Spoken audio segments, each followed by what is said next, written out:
Hello guys, Hayatech Gamer here, and today we're going to talk about something else, something different. I'm not going to play any games or do anything else. I'm going to talk about laptops, and this should be a guide for you to buy your laptop. You know, you want a laptop for daily use, coding, gaming, and etc. So let's step into it. All right. First of all comes the performance of the laptop. So you'll have to ask yourself this question: how will you use your laptop? So there are basically three types of users: light use, medium use, and the heavy and demanding use. So in light use, we have the simple everyday activities like surfing the web, email, and social media, watching movies, or streaming content. So that comes under light use. Under medium use comes your typing work. So technically, browsing the web and all that comes here also, but with that comes editing documents and photos and basic gaming. So this is mostly for the students or professionals, I would say. Then comes the heavy and demanding use, which consists of your content creation, your heavy programming, and all that specialized applications you use like AutoCAD or Photoshop or anything. And this also includes heavy gaming. So now we've talked about the performance here, and you have to choose which one. uh, since I'm a student, I would choose a medium one, but if I wanted to game, like if I had the budget, I would choose a heavy and demanding use. So that's settled. There are five main pillars for your laptop's performance, which is the processor, the RAM, the internal memory, the battery, and the most important, graphics card. So let's talk about the processor. So basically, the processor is the computer's brain. The more powerful a brain, the more it can do and do it faster. So basically, it tells that better the processor, the more you can get done. The shit gets done better. That's all, faster. So there are many processor types. You've mainly heard of Intel and AMD. So Intel has its Pentium, Celeron, Core i3, i5, i7, and i9 series, and this all in the increasing order of processing power. Then you've got the AMD, which has the A, FX, and Ryzen series, same as in the increasing order of processing power. So basically, what I said was Celeron and Pentium are the lowest ones. Mainly, you get to see is the Core i3, i5, and i7. Of course, you must have guessed, and also i9. Sorry.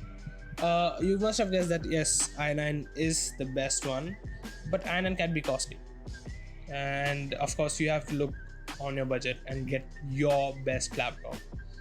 So getting Core i5 10th gen or a Core i7 is really great for a laptop, because Core i7 can do anything that an i5 can do, but also professional photo editing, video editing, heavy gaming, etc.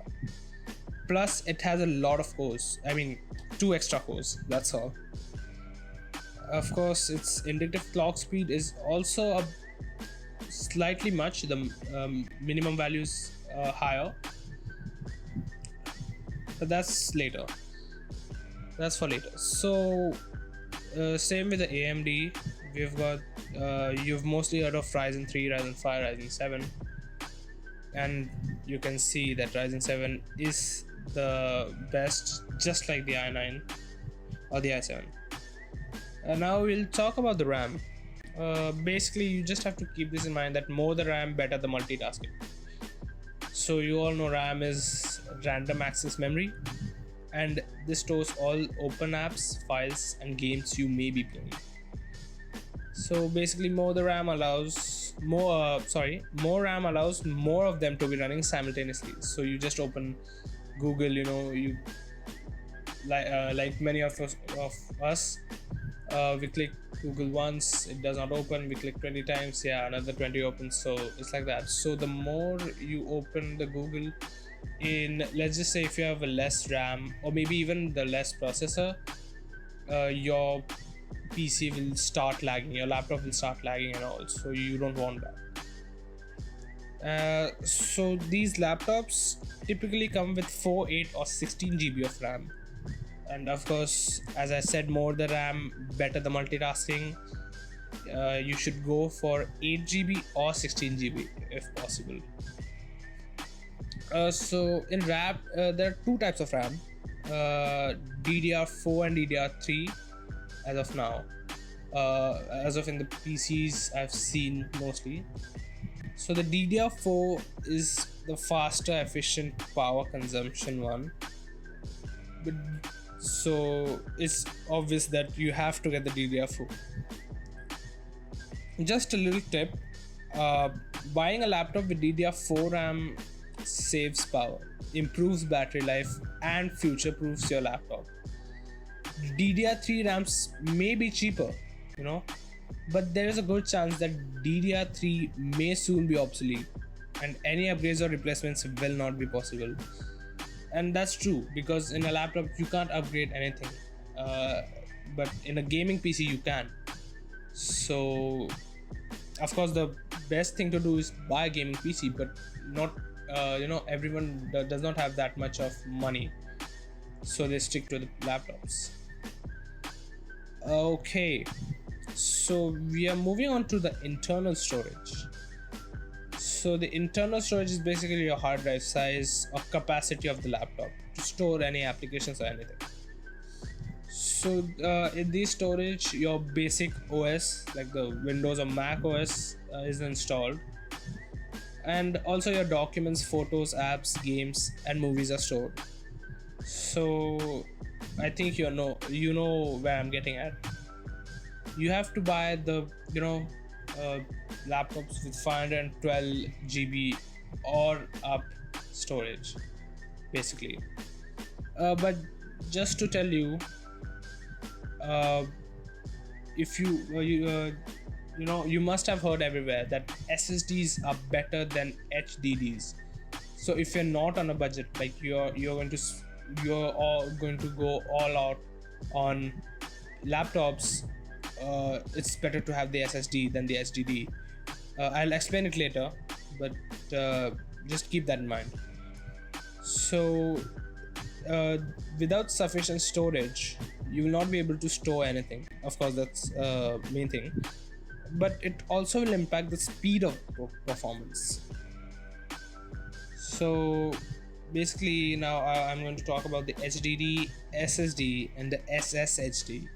So the HDD is a mechanical hard disk drive, which is a type of storage which gives you lots of capacity on a budget. So basically what I told you, if you're on a budget, get an HDD. If you're not, go full out on an SSD. That's all. Well, HDD is slow because it has moving parts that spin to read data.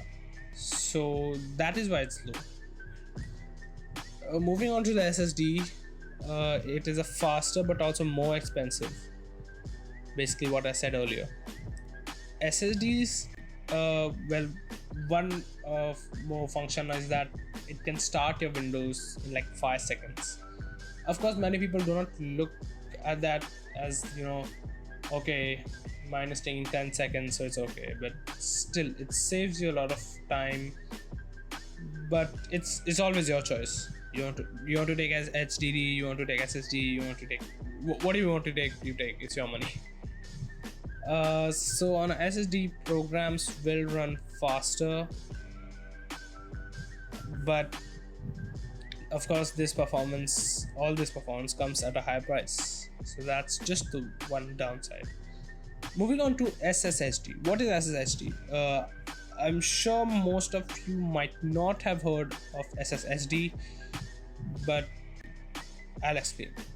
So SSHD is just a combination of HDD and the SSD, which means not only you not only get large storage space, but everything loads faster too.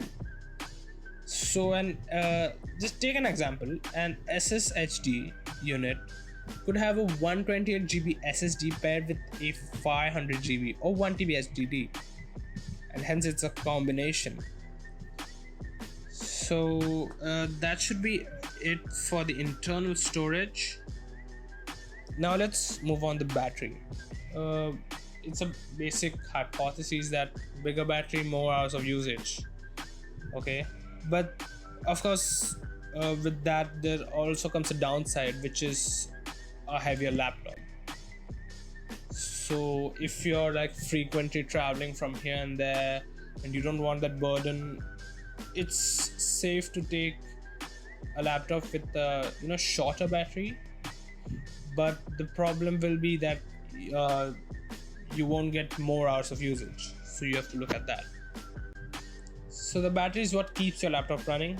Basically everybody knows what a battery is. Everywhere there's battery, in phones and all that. So it's just that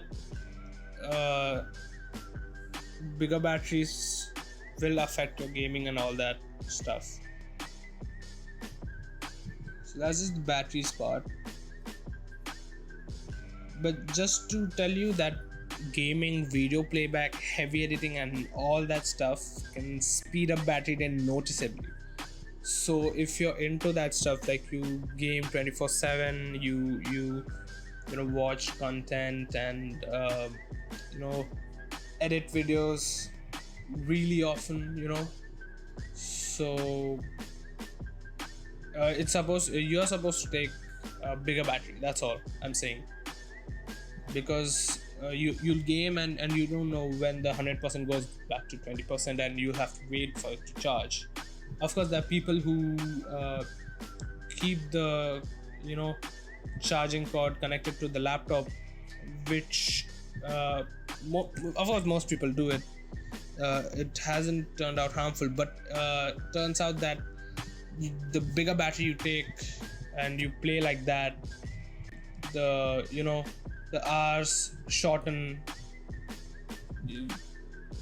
You know what I'm saying. You know what I'm saying. So basically you just drain noticeably all these things, so you have to watch out for that. Let's now move to the graphics card, the fifth pillar. So this is the most important part if you're choosing to get a gaming laptop or even want to do some coding. So the graphics card is basically a dedicated chip inside your laptop responsible for the quality of visuals you see on your screen. Just like RAM, the more the GBs in your graphics card, the smoother your games will run. Photo and editing software, and of course most of the modern games require dedicated graphics card to function smoothly. So yeah, that's right. You know about the graphics card. Most of the people know about the graphics card, but the other four components people do not know. So there are two types of graphics card: integrated, which is your Intel graphics card that comes inbuilt, and the dedicated, which you have to buy, or which of course in laptops come installed as it is. So the integrated graphics card are present on most laptops, like I said. And they're not suited for heavy gaming. Just like you want to watch a movie, you want to do something like that, just casual things. But dedicated graphics are used for heavy gaming. Yes. So there are just two popular ones: NVIDIA and AMD. They create the dedicated graphics, and I'm sure you must have heard of it. So on the screen I'll post this table. You just have to look at it. It's just that it will tell you which graphics card is for what, and do not go by the table. Sometimes you can do heavy gaming on that graphics card, just that it won't give you the optimum result. Like you won't be able to play that game on a high FPS. It's just the FPS will be low, but you can play that game. But of course many people do not want that. People do not want frame rate dropping below 60 FPS. So this chart should help, this table.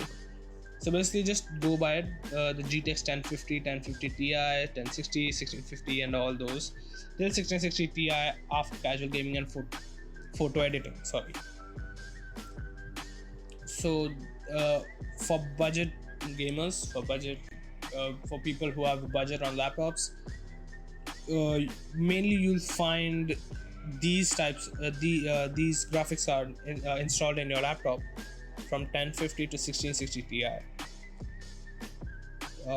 I know the Asus TUF series. They have the best laptop, one of the best laptops. Sorry, and in India they are like optimum cheapest gaming laptops.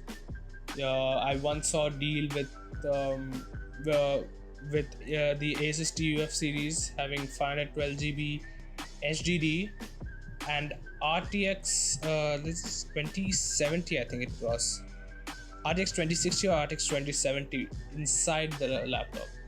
So it was hardcore gaming. Of course, like I said, internal storage matters, but you can always get external hard disk.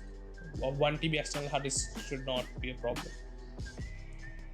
So just like the Nvidia graphics card, the AMD graphics card table I have, which I'll post now, you can see that the AMD Radeon series, basically for the casual gaming, mostly Radeon RX 560, 570 till 590. You can also see these graphics card in your budget laptops, which similar to the Nvidia graphics card. So just a pro tip: unless you plan to use the laptop for heavy gaming, an integrated graphics card should serve your purpose. But like I said, integrated graphics card is not for heavy gaming, or even sometimes not for casual gaming. Sorry. It's just that because integrated graphics card is not purposely, as you can conclude by the name. There's a reason why all these GPUs are dedicated, because their only work to do is that. These integrated graphics cards are just for small purposes, so just to fill that pillar. It's like 5 people are holding the board, and turns out one of the 5 people is just a baby. So the board will tend to wiggle around and move. You get the image what I'm saying. It will form a slam, that's all. So that's what I'm saying. Don't go on and buying like, oh, I'm getting i9, I'm getting this and that, but you don't get a graphics card. Then that's bad. Then you won't be able to play. And I think that's all the pillars I have taken up. Hopefully this has been really, really important and really informative. Hopefully with this information you can buy your laptop and thank me later somehow. But if you're going to thank me, I don't want any money. I just want you to click on that subscribe button, okay? And if you want, I'll post these videos frequently. You don't want gameplay, I'll post these videos, informative videos. I don't care. I'm just doing this for the enjoyment and for you people. So that's all for me. Thank you. And as I said, do click the subscribe button, like it, share it. If your friend is looking for a laptop and he does not know what to do, you can watch the video and explain to him, or just send the video, but I'll say explain the video because it will make you sound more more like a techno savoy guy. Okay then, that's all. Goodbye.